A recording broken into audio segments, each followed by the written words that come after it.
আসসালামু আলাইকুম, কেমন আছেন সবাই? আশা করছি সবাই অনেক ভালো আছেন। আমার চ্যানেল এরিনাস হ্যান্ডিক্রাফটের নতুন একটা ভিডিওতে আপনাদের সবাইকে স্বাগতম। চলে এলাম আর একটা নতুন ভিডিও নিয়ে। আর আজকের ভিডিওতে আপনাদের সাথে একটা টি শার্ট পেইন্ট করে দেখাবো। তো আজকের পেইন্টটা একটু ডিফারেন্ট হতে চলেছে, কারণ ফর দ্য ফার্স্ট টাইম আমি আক্ষরিক বা রাইটিং পেইন্টিং ট্রাই করছি। তো সেটার এক্সপিরিয়েন্স এবং কিছু টিপস আপনাদের সাথে শেয়ার করব, কোন কাজগুলো আপনাদের করা উচিত এবং ফার্স্ট টাইম ট্রাই করার জন্য কোন কাজগুলো অ্যাভয়েড করা উচিত সেই সাপেক্ষে। তো আমি এখানে যে ডায়লগটা চুজ করেছি আজকের আক্ষরিক পেন্টিংয়ের জন্য, সেটা হচ্ছে, তুমি চাও বা না চাও, পরপারে দেখা হলে আমি আবার তোমার পিছু নিব। তো এটা মূলত ইলমা বেহরুজের আমি পদ্মজা উপন্যাস থেকে নেওয়া। যারা একটু বই পাগল মানুষ তারা কিন্তু জানেন, এবারের বইমেলায় বহুল আলোচিত এবং সমালোচিত একটা উপন্যাস হচ্ছে আমি পদ্মজা। এবং এই উপন্যাসের বেশ ভাইরাল কিছু এই ধরনের মন্তব্য বা এই ধরনের ডায়লগ কিন্তু আছে। তো সেখান থেকে আমি একটা ডায়লগ চুজ করেছি এই পেন্টিংটার জন্য। তো এটা যেহেতু একটা কালো টি শার্ট, আমি সাদা কালারটা প্রেফার করেছি। আর উপন্যাসের নামের সাথে মিল রেখে আমি এখানে পদ্ম ফুল অ্যাড করেছি।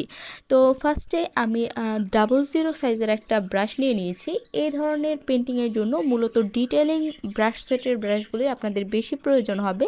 সেক্ষেত্রে আপনার 00, 000 বা এর থেকেও চিকন যদি কোনো ব্রাশ পান, সেগুলো আপনাদের কালেকশনে কিন্তু রাখতে পারেন।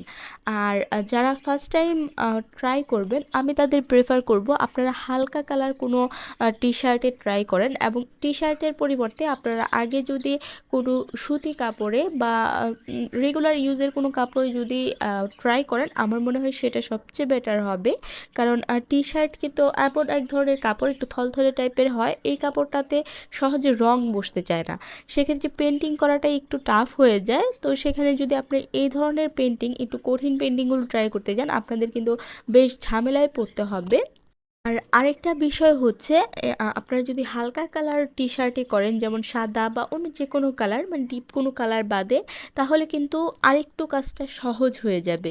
তো কালোর উপরে সাদা রং ফুটানোটা কিন্তু বেশ টাফ একটা জিনিস। আমি ফার্স্টে একবার ফ্রি হ্যান্ড পুরো লেখাটা লিখে নিয়েছি রং এবং তুলি দিয়ে, তারপর এটাকে আবার একটু টাচ আপ করে দিয়েছি যাতে লেখাটা স্পষ্ট হয়, গাঢ় হয় তার জন্য।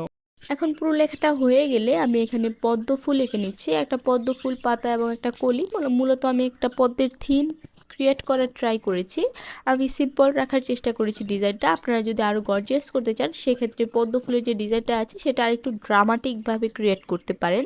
ভিডিওটা দেখতে দেখতে কিন্তু আপনারা আমাকে কমেন্ট করে জানিয়ে দিতে পারেন কারা কারা আমি পদ্মজা উপন্যাসটি ইতিমধ্যে পড়ে ফেলেছেন, কিংবা কারা উইশ লিস্টে এই বইটিকে রেখেছেন পরবর্তীতে পড়ার জন্য। আমি আমার কথা যদি বলি, আমি লাস্ট কিছুদিন আগেই এই উপন্যাসটা পড়ে শেষ করেছি। মূলত অনেক আগে থেকে উপন্যাসটা ভাইরাল এবং অতিরিক্ত জনপ্রিয়তার কারণে এটাকে বই আকারে এবার বইমেলায় প্রকাশ করা হয়েছে। ফার্স্টের দিকে আমি এতটা গুরুত্ব দিইনি, বাট যখন আমি শুনলাম যে এবারের বইমেলায় বইটা বের হয়েছে এবং এটার মূল্য প্রায় 900+ ছিল, তো তখন মূলত আমার একটু কৌতূহল হয় যে যেহেতু এটা ফার্স্টে ফেসবুকে অলরেডি আপলোড করা হয়ে গেছে, তারপর সেটা বই আকারে প্রকাশ করার পর মূল্য এতটা চড়া দামি কেন হচ্ছে, এই আগ্রহ থেকেই আমি বইটা পড়া শুরু করেছিলাম। তো নতুন লেখিকা হিসেবে যথেষ্ট ভালো লেগেছে অবশ্যই। ইলমা বেহরুজ প্রশংসার দাবিদার। একদম শুরু থেকে শেষ পর্যন্ত একটা সাসপেন্স থ্রিলার, মানে যেই জনরার বইটা এটা, এই জিনিসটা ধরে রেখেছে। এবং গল্পের প্লটে আরেকটা জিনিস যেটা ছিল একদম, সেটা হচ্ছে ইমোশন জিনিসটা একদম শুরু থেকে শেষ পর্যন্ত ব্যালেন্সিংভাবে ধরে রেখেছে লেখিকা। তো আমার কাছে ভালোই লেগেছে। আমাকে যদি নাম্বারিং করতে বলা হয়, আমি 10-এর মধ্যে 8 দিতে বাধ্য। তো যারা থ্রিলার গল্প বা থ্রিলার উপন্যাস পড়তে পছন্দ করেন, সেই সাথে ক্রাইম সাসপেন্স, ক্রাইম সিনটা একটু বেশি আছে এই প্লটে, তো আপনারা যদি পড়তে চান অবশ্যই পড়তে পারেন।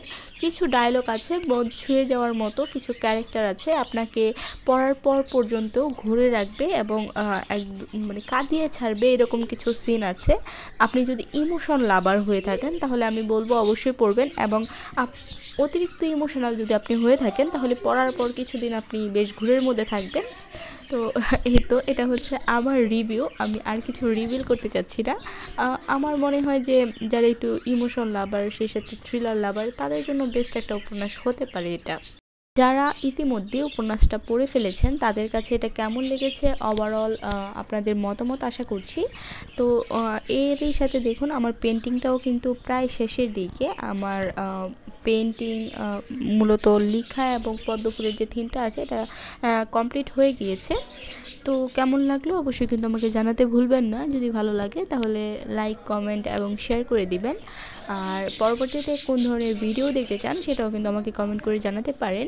তো আজ এই পর্যন্তই, সবাই ভালো থাকবেন, আমার জন্য দোয়া করবেন। আল্লাহ হাফেজ।